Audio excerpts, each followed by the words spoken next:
El açıp büktüm boynumu, affet günahkar kulunu. El açıp büktüm boynumu, affet günahkar kulunu.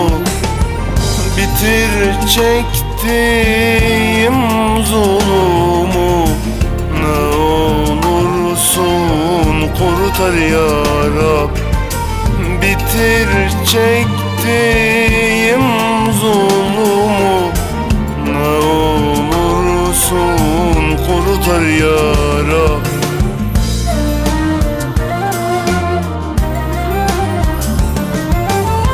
Kurtar her gece içmekten, kurtar acı dert çekmekten. Kurtar yaşarken ölmekten, ne olursun kurtar ya Rab. Kurtar her gece içmekten, kurtar acı dert çekmekten. Kurtar yaşarken ölmekten, ne olursun kurtar ya Rab.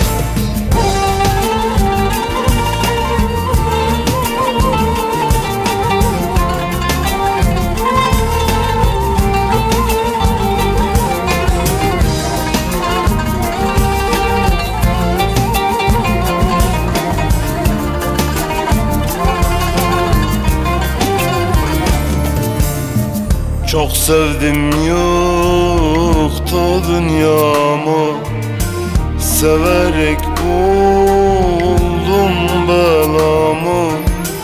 Çok sevdim yoktu dünyamı, severek buldum belamı.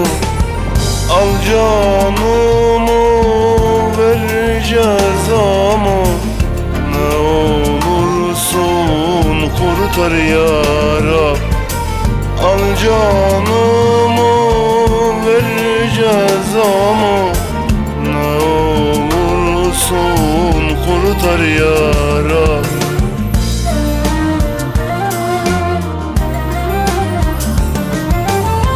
Kurtar her gece içmekten, kurtar acı dert çekmekten. Kurtar yaşarken ölmekten, ne olursun kurtar ya Rab. Kurtar her gece içmekten, kurtar acı dert çekmekten.